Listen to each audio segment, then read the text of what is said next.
Well, he is one of the world's top entrepreneurs. And now he is Time Magazine's Person of the Year.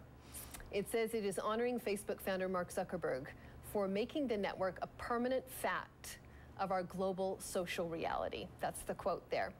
Zuckerberg's reaction was posted where else?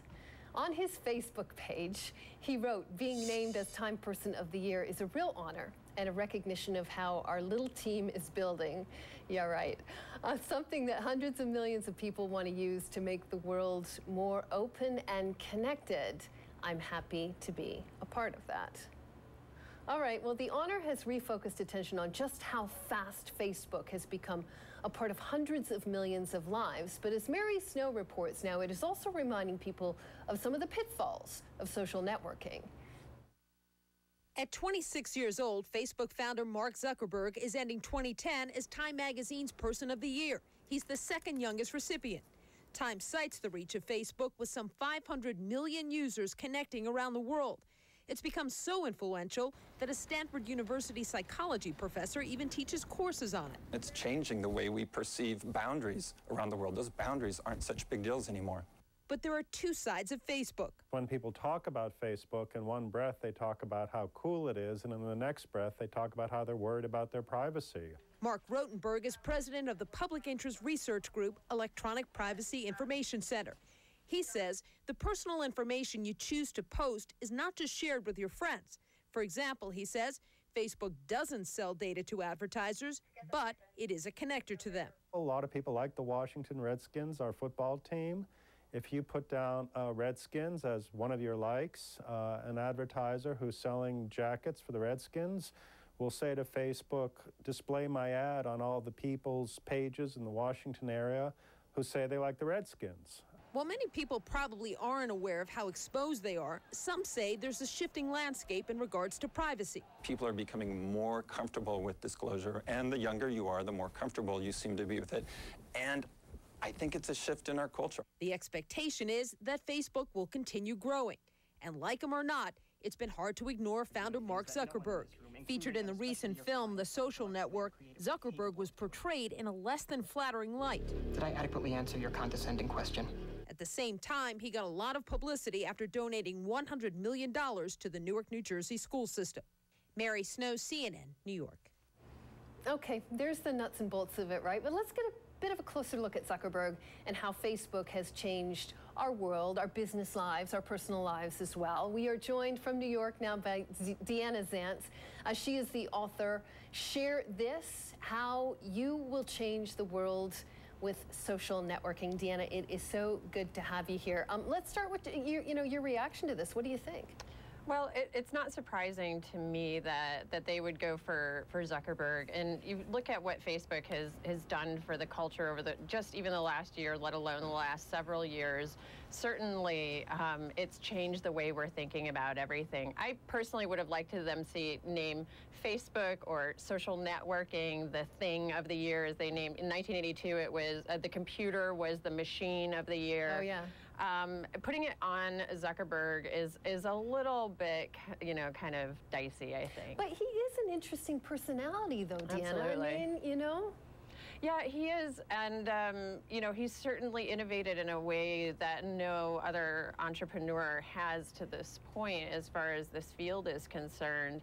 And being the somewhat controversial character that he is, he's gotten a lot of us to think a lot harder about what we consider public and what levels of public lives we want to lead, and that certainly makes him an interesting character. Still, though, he beats out Julian Assange of WikiLeaks, right, who's got a lot of momentum right now, for better or for worse. He beats out Steve Jobs of Apple. Mm-hmm. Absolutely. Well, Apple didn't really do anything this year that was completely groundbreaking. Their ping service, their social music service, kind of fell flat with a lot of the avant-garde tech users. And as far as Assange goes, certainly, he's, as I said last time, his own kind of kooky character, but that story is much more about WikiLeaks itself and the impact of WikiLeaks. So it doesn't surprise me that they went the Zuckerberg direction. I got a feeling, though, a year from now, Deanna, we're going to be talking about WikiLeaks, the movie. Just wait and see. Somebody's probably working on the screenplay right now to match Facebook, the movie. Wall Street Journal had a fantastic blog today, and it starts like this: breathe, eat, drink, sleep, defecate, and check Facebook. Sorry, it's indelicate, but that's what they're. This is Dr. D. Whitcomb, actually, who writes a great piece. He says that Facebook reached 500 million in July 2010, up from 250 million in 2009. Try to think of something comparable. Good luck. The impact of it's huge, but it's divisive as well. I mean, beneath his blog, there's lots of people posting saying, you know what, I don't go near the thing. I don't like it. There's billions of people who don't use it. Zuckerberg's not done anything good. Well, it's interesting because what I think, you know, this reveals the rapid rise of social networking in general really reveals this very primal human need that we have to be connected to one another on some level. And we're still negotiating what that connectedness is and how we manage it. But as far as people that aren't, you know, sort of concerned with it or aren't interested in it, that's okay. You know, they can live their lives that way. But certainly there's a huge amount of value for people that want to have that kind of small town feeling of knowing what's happening in a really general sense of what's going on around them. So how do you think Facebook will continue to evolve? And do you think, I mean, I know you were pretty annoyed about the whole privacy security issue there for a while too. I mean, how do you think that'll be taken care of in the future?